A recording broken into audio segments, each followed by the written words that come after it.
Selamat pagi semua anak-anak. Kita mulai belajar kita hari ini.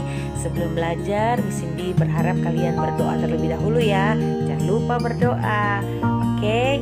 Nah, sekarang kita akan mulai untuk pelajaran bab yang baru, yaitu bab yang ke-9 bersama dengan Miss Cindy dan anak-anak kelas 1 semuanya. Semangat belajar. Anak-anak yang hebat, kita akan mulai pembelajaran kita. Kita buka bukunya halaman 65 ya nak. Bab 9. Bab 9 apa di situ? Bab 9 adalah keluarga yang mengasihi. Anak-anak ada yang ingat sebelumnya kita sudah belajar apa itu keluarga? Keluarga adalah kelompok yang paling kecil dalam masyarakat. Kita sekarang buka halaman 66. Bagian yang pertama, saling mengasihi. Mengasihi itu apa, Miss? Mengasihi adalah menyayangi. Ayah dan ibu menikah dan membentuk keluarga karena mereka saling mencintai dan mengasihi. Anak-anak juga dilahirkan di dalam keluarga. Anak-anak ada yang tahu Tuhan Yesus menciptakan keluarga yang pertama, keluarga siapa? Keluarga pertama adalah keluarga Adam dan Hawa. Adam dan Hawa, mereka saling mengasihi dan membangun keluarga. Di dalam Alkitab ada contoh keluarga yang saling mengasihi. Sebenarnya banyak, tapi Miss hanya satu saja, yaitu keluarga Ayub. Keluarga Ayub. Ayub hidup saleh dan mengasihi istri serta anak-anaknya. Dan anak-anak, ada yang tahu mujizat pertama yang dilakukan Tuhan Yesus di dunia apa? Mujizat yang pertama dilakukan oleh Tuhan Yesus di dunia adalah mengubah air menjadi anggur dalam pesta pernikahan. Apa mujizat pertama anak-anak yang Tuhan lakukan? Mengubah air menjadi anggur dalam pesta pernikahan. Tuhan Yesus memberikan perhatian khusus kepada keluarga, mencukupkan semua keperluan di dalam keluarga. Karena apa? Karena Tuhan Yesus mengasihi keluarga. Berikutnya di halaman 67 ya nak, buka bukunya.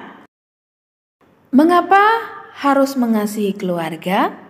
Anak-anak ada yang tahu? Karena Tuhan Yesus terlebih dahulu mengasihi dan Tuhan yang memberikan perintah untuk mengasihi. Kita buka Alkitab kita sama-sama ya nak, di dalam Yohanes 13 ayatnya yang ke-34. Anak-anak dicoret di buku di halaman 67, 35-nya dicoret ya nak ya.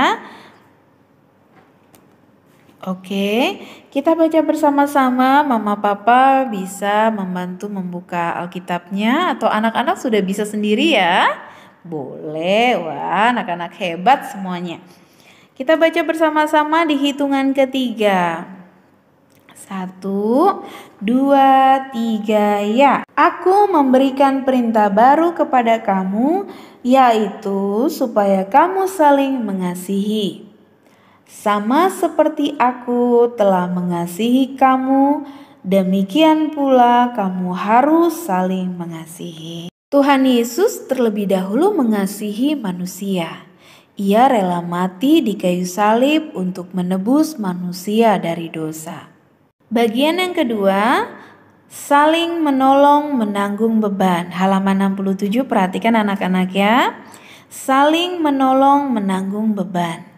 Ayah dan ibu dan anak-anak hidup bersama di dalam keluarga. Semua anggota harus saling menolong. Mengapa? Karena tidak ada orang yang dapat hidup sendiri anak-anak. Ayah menolong ibu mencari nafkah untuk keluarga. Ibu menolong ayah merawat dan membesarkan anak-anak. Anak-anak menolong ayah dan ibu mengerjakan pekerjaan di rumah. Seperti apa anak-anak menolong ayah dan ibu? belajar yang rajin. Nah, itu membuat orang tua senang. Manfaat hidup saling menolong di dalam keluarga. Apa saja manfaatnya? A. Pekerjaan terasa lebih ringan. B. Mengajarkan untuk mandiri. C. Belajar bertanggung jawab. D. Merasa sepenanggungan. Bagian yang ketiga, memaafkan dan berdamai. Keluarga yang saling mengasihi akan saling mengampuni. Mengampuni itu apa, Miss? Mengampuni adalah melupakan kesalahan orang lain. Tuhan Yesus mengajarkan untuk saling mengampuni. Apabila anak-anak berbuat salah, orang tua memaafkan.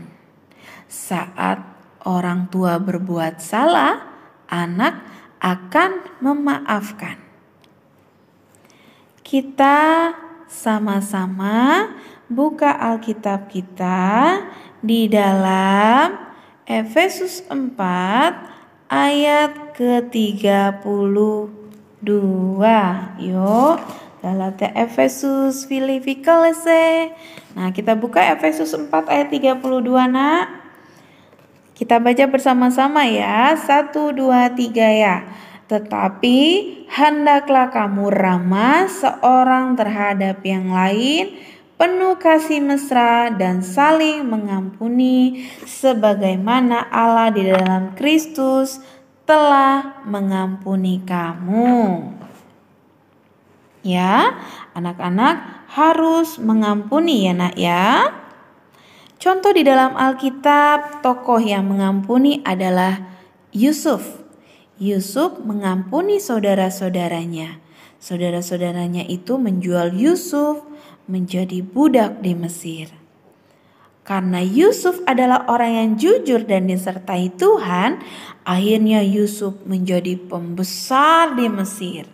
Saudara-saudaranya tidak mengetahui. Suatu hari ada kelaparan dan mereka datang membeli makanan ke Mesir. Sementara Yusuf telah menjadi penguasa besar di Mesir, Yusuf masih mengenali saudara-saudaranya. Yusuf memberikan mereka makanan dan memaafkan mereka. Yusuf mengampuni dan memberikan tempat tinggal buat saudaranya di Mesir. Anak-anak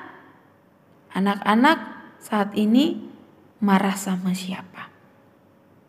Tidak boleh marah ya anak-anak ya. Anak-anak harus mengampuni, tidak boleh membenci orang, tidak boleh dendam ya. Ingat, apa yang harus kita ingat? Ingat pengorbanan Tuhan Yesus. Tuhan Yesus tidak pernah salah. Dia adalah Tuhan. Dia datang ke dunia. Dia mau mengorbankan hidupnya buat kita semua. Anak-anak harus mengampuni seperti apa? Seperti yang tertulis di dalam doa Bapa kami. Dan ampunilah kami akan kesalahan kami, seperti kami juga mengampuni orang yang bersalah dengan kami. Jadi anak-anak, kalau anak-anak mau Tuhan Yesus menjawab doa kita, kita harus mengampuni orang yang bersalah kepada kita, ya. Nah anak-anak, selamat mengerjakan tugas. Jangan pernah malas, jangan pernah menunda-nunda tugas yang diberikan oleh semua miss-miss yang ada. Nah, kalau kalian kurang paham, kalian kurang mengerti, kalian bisa WA secara langsung ke Miss. Nanti Miss ini akan jelaskan lebih lanjut lagi. Oke, Tuhan Yesus memberkati.